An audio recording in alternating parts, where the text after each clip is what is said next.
Hello, everyone. Welcome to Ready to Lose. This is Diana. A couple quick program notes to remember. If you are listening in, please mute your phone to decrease background noise. Also, each week your coach sends out an email. Most of you receive them on Thursday, but some of you might receive those on Wednesdays. In that email, there is a link to submit your weight. Each week that you submit your weight, you do get entered into a drawing for a chance to win a $50 Amazon gift card. Now, unfortunately, that drawing is limited to benefits eligible U of M employees, but every time that you enter, you get a chance to win. We also have a Facebook group, so if you're looking for a little bit more support, that is a nice option for people. And then any handouts mentioned in the webinar are available in your program materials. There was a link that was sent in your welcome letter to Google Docs. If you no longer have that, just let us know. Or if there's any program materials that I give today that you're interested in, just let me know and I can send that directly to you. So today's topic is one that I really love, and it's strength and flexibility. And I'm getting used to doing PowerPoints on this program again, so bear with me while I get everything set up. Oh, and I just realized I am not showing you my face. So hopefully that will come up shortly. So strength and flexibility are important to keep our bodies working at optimum health. A lot of times there's a big barrier to it because there's so much information out there. There's so many ways you can do it, or there's so many exercises to choose from that people just get overwhelmed. But I like to always ask the question, why do it? Why strength train? So I'd like to hear from you. If you open up your chat feature, you can type in a comment on the right-hand side of your screen. Why do you strength train? Or I'd like to know, why don't you, if you're not already? And in weather like we're having currently, where it's changing and it's dark outside, strength and resistance training is a great thing to do when you're kind of stuck indoors anyway. So it's a nice option to have if you're looking for something different to do when it's cold or wet or rainy or foggy or what have you. But there is science behind why strength training is important. It can definitely increase your muscular endurance, overall strength and well-being. Some people, it really helps to maintain bone mass. If you are experiencing bone density issues, strength training is one way to counteract that. And it also can help improve balance. As we age, we naturally atrophy, which means we lose muscle mass.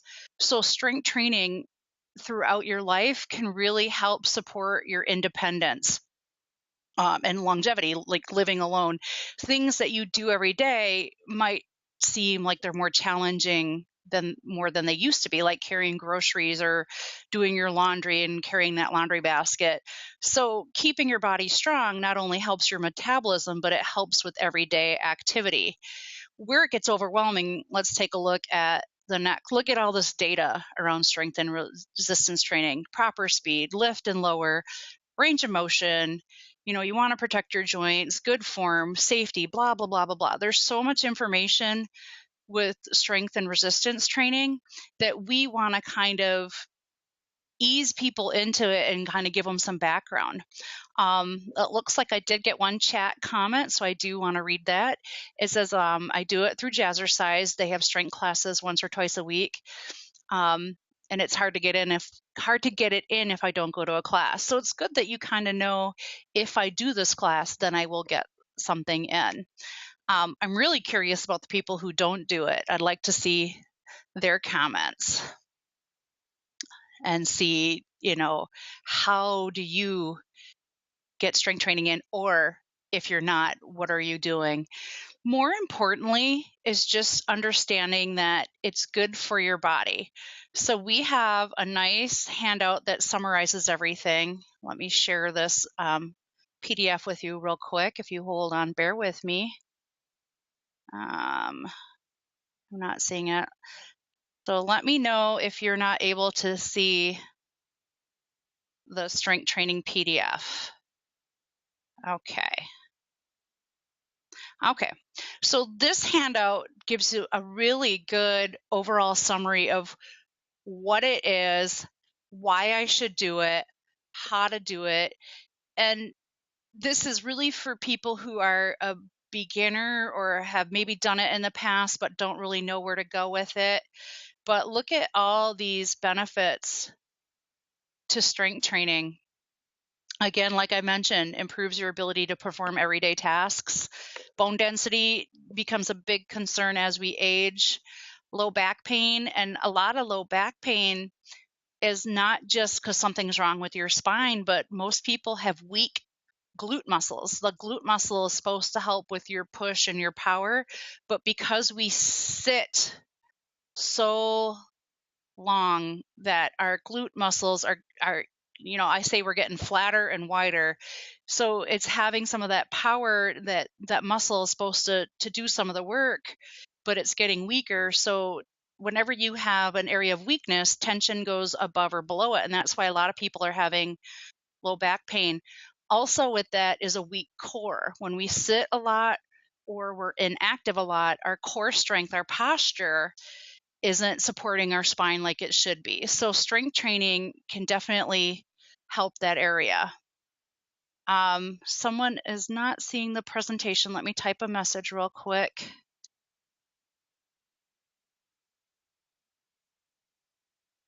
Anyone else is having problems seeing everything, just let me know. I can't even type.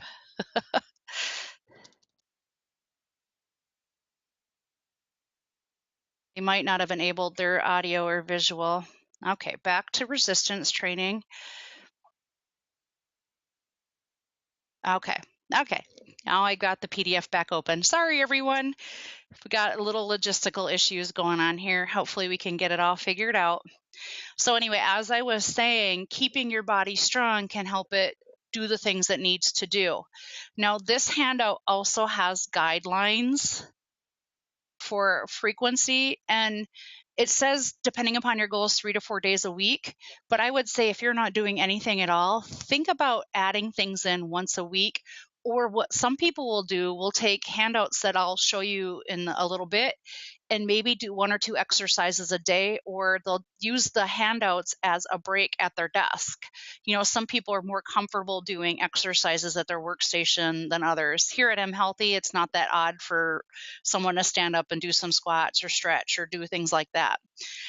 But anyway, this tells you, about proper form. You want to do slow and controlled, work your joint through the fullest range of motion, and you want to not overextend them or do too much weight that you're having to move the rest of your body to do your biceps curl. And we no longer do the no pain, no gain philosophy. Something should be uncomfortable, but it shouldn't be painful, especially if you're stressing the muscle or that joint. And intensity, it really depends on person to person, but you want to reach that momentary muscle fatigue. So it's the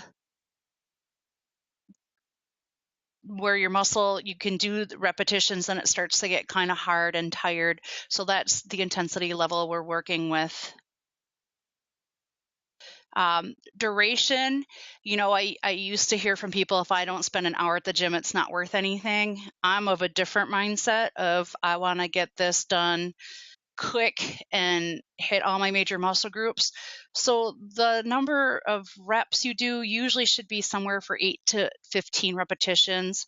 And you can do just one set of every major muscle group of your body. I can get a full body workout in 20 minutes or less by doing multi-joint. So it really depends on how much time you want to spend. And I think that's a barrier for a lot of people, is how much time they're spending with it.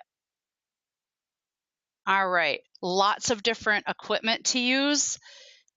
I'm a big fan of body weight and hand weight. I love resistance bands. I love the things that are quick and easy and fairly inexpensive. Stability balls are fantastic. You can go to a gym, you can do bigger hand weights and barbells and machines. There's lots of different ways. So it's kind of figuring out, what do you like and what do you have access to? Because you can get strength training in just using your own body. For example, we have this fabulous handout that's using your own body weight to strengthen your body. So again, all these materials are in your handout or your Google Docs. But if there's anything you see on here and you want sent directly to you, just let me know. I'll be happy to do that. So there's a whole handout on using your own body weight. There's a whole handout on desk exercises, things you can do at your workstation that maybe aren't as obvious as standing up. Some of these are stretches, some of them are strength exercises.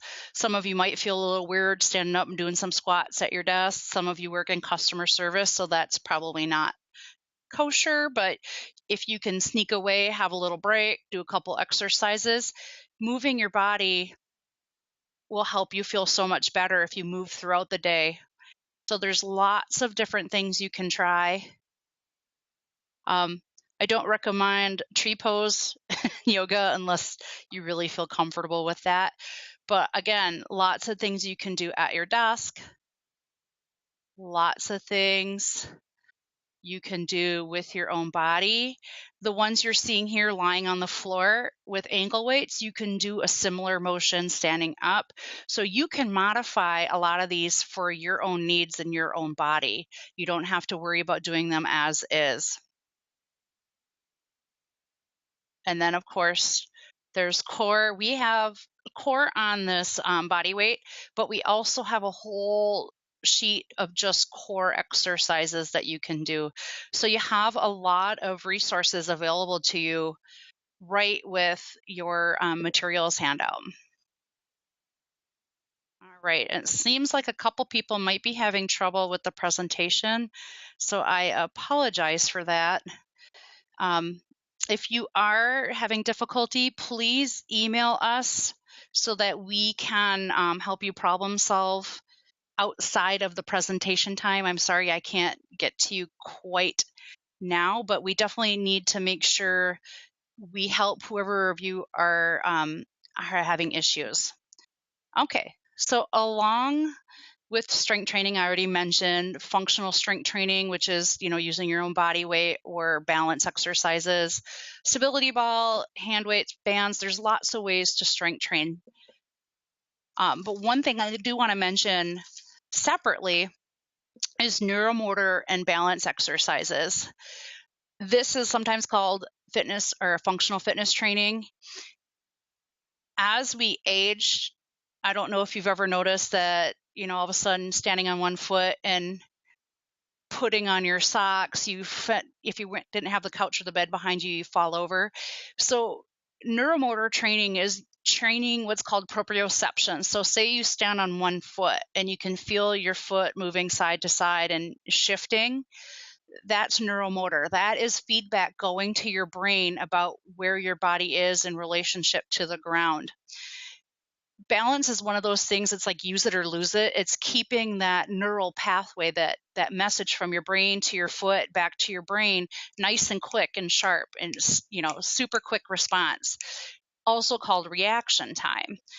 If you sit a lot and then sit some more in your own time and you sit in the car to and from work, we're not really training the neuromotor system. So then when we go, say you slip on the ice or something and your body is slower to respond, that's where this stuff becomes important. And what they're finding is it's really important in older adults, because the biggest thing people have problems with as they get older is falls in the homes, tripping over a pet or tripping over the edge of a rug.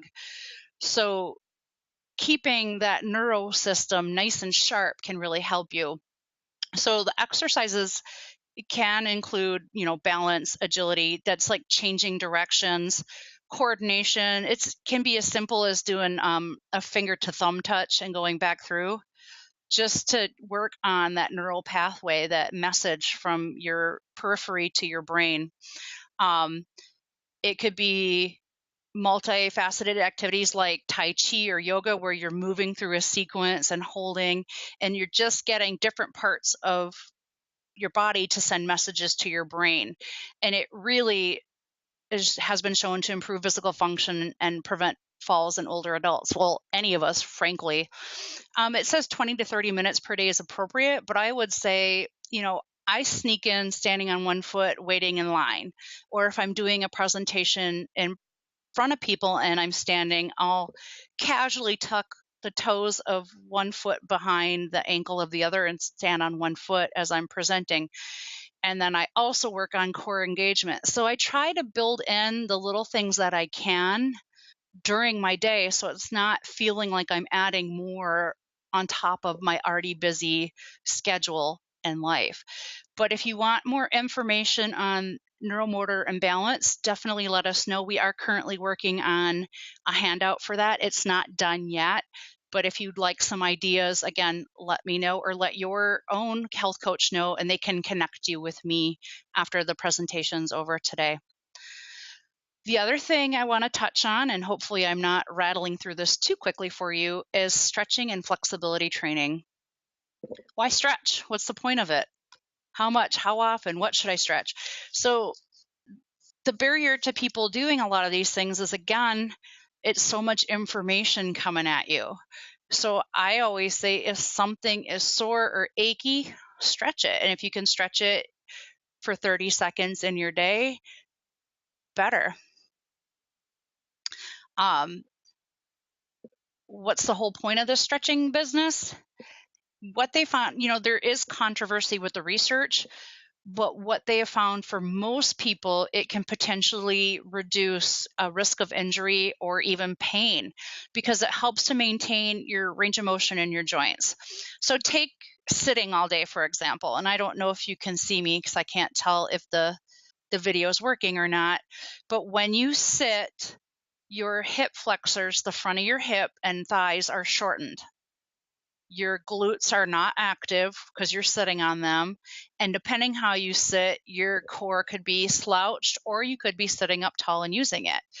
But your arms are typically forward for the keyboard, forward when you drive the car, and maybe just relaxed if you're watching TV at home at night. But you're sitting with your legs kind of in your torso in an L, and your arms maybe go forward, and that's about it until you go to maybe change your clothes and you bring your arms up over your head and then your shoulder hurts. So you have two ball and socket joints at your shoulder and at your hip. So they are not made just to go forward or one direction. They're made to go in all different directions.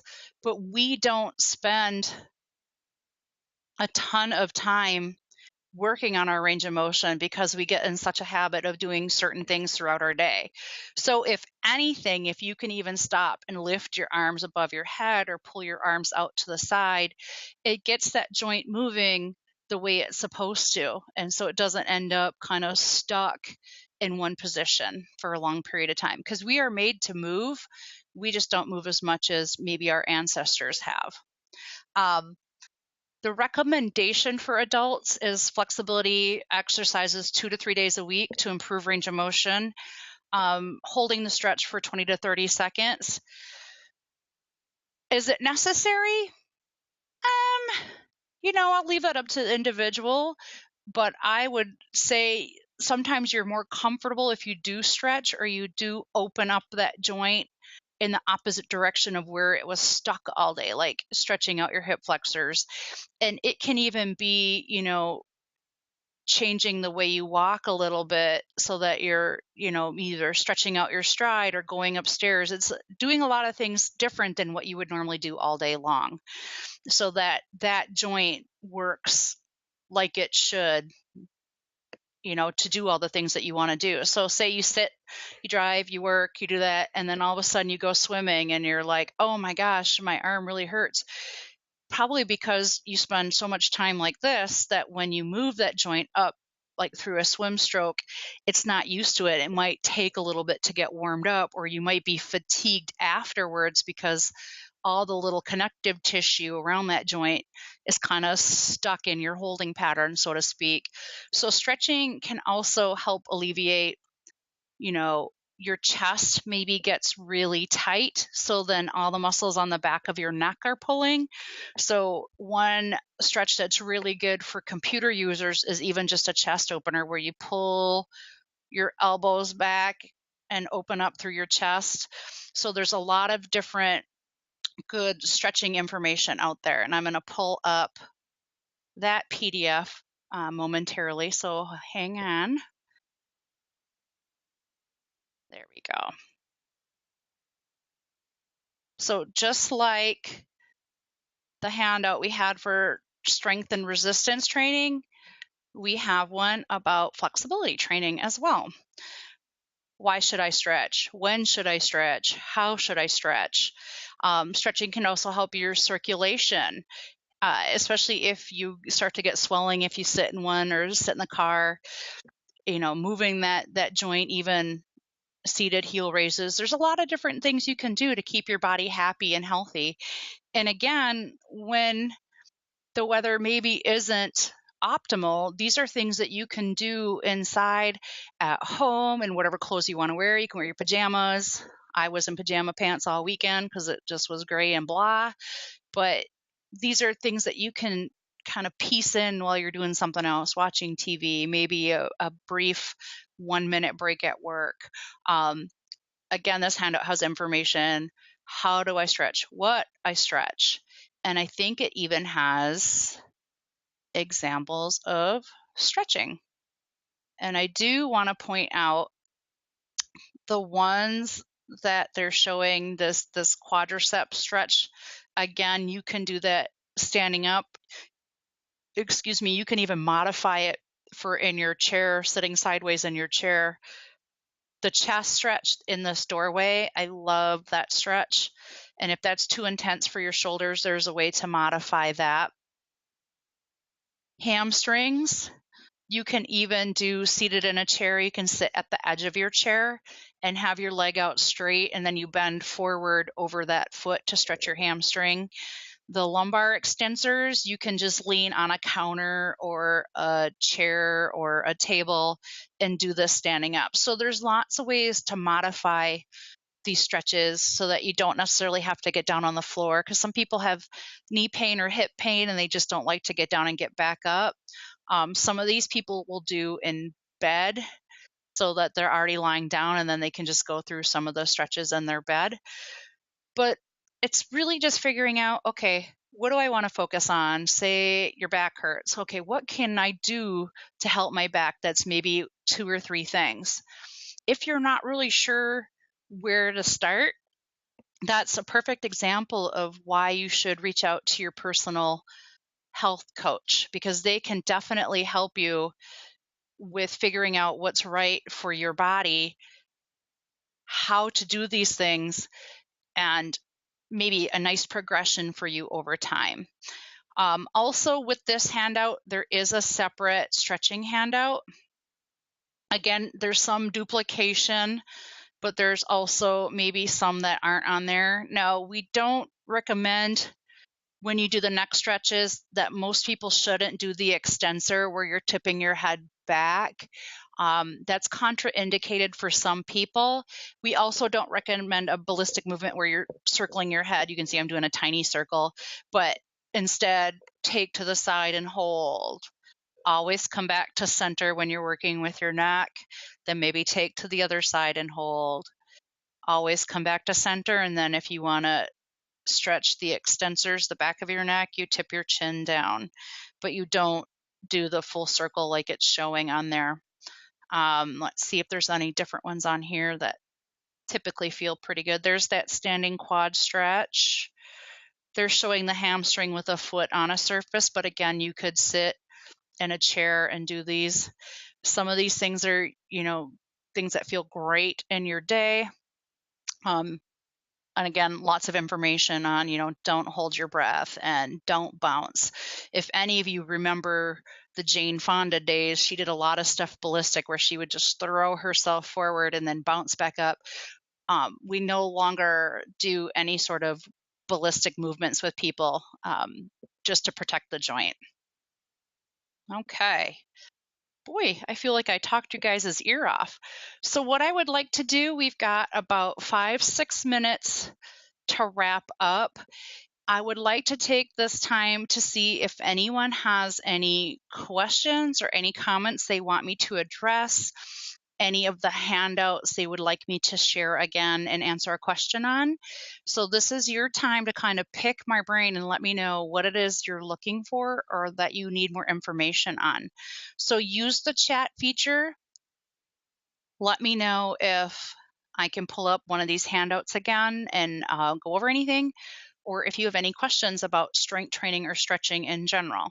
If you do not have any questions, you are certainly more than welcome to log off or contact your personal health coach with them. If they don't know the answer, they will certainly refer you to either Brett or myself, because we are the exercise people, to answer those for you. All right, so if you feel like logging off, go for it. If you have any questions, please stick around and I will answer those for you. All right. Okay. So all the handouts are in your Google Docs. If you would like one emailed directly to you, send me a message. I'm going to put my email on here. Email me directly with what you would like so that I can make sure you're getting that directly, because I don't want you to have to put your email on this page. But if you send me a message, then I can just click reply and attach any of the information that you would like. So those of you who would like the handouts sent to you directly, yes. If you are my coachee, I will definitely make sure that you get them on Thursday, but if you'd like them now, I can definitely do that. All right. So someone wants the handout for stretching. That's not a problem. The question about will these handouts be shared on Thursdays? Yes, they should be. If they are not, let your health coach know, because they can go right into the folder and send them to you. Someone tends to get a sore neck whenever they do abs, even if you're conscious about it. What happens with crunches or things where you're laying back is your head is heavy, and if your neck is not used to holding up your head, most heads are 8 pounds on average, so that's a lot for the muscles of your neck. But when some people do crunches, they tend to flex and extend, and so that makes it a little bit tougher. So sometimes it helps even to make a fist and tuck it under your chin and hold that in there as you're doing the other motion. Now your neck still will get somewhat tired because you are still using it to hold your head up, but when you're tucking in, you're keeping it fixed and you're not getting all that little accessory motion to the neck. You also might have something else going on that as soon as you bend, it's pulling in the back. So trying some core exercises in a different direction, whether it's face down or using the ball or laying with your head on the ground and moving your lower body, there's ways to adapt around that. But without seeing you in person, I'm kind of just guessing on what's going on with your neck. So if that's something you really want to explore, let me know and we can see if we can get together at some point and discuss that and review some core exercises. So that's definitely an option. Again, my email is in the chat box. Anything you'd like directly from me, please feel free to email me. I will get back to you as soon as I can, either today or tomorrow. I'm not seeing any new questions or comments, so I'm going to go ahead and sign off for today. But again, if there's anything you need, please contact me or your personal health coach and let us help you out. And thanks for joining me. Have a great day, everyone.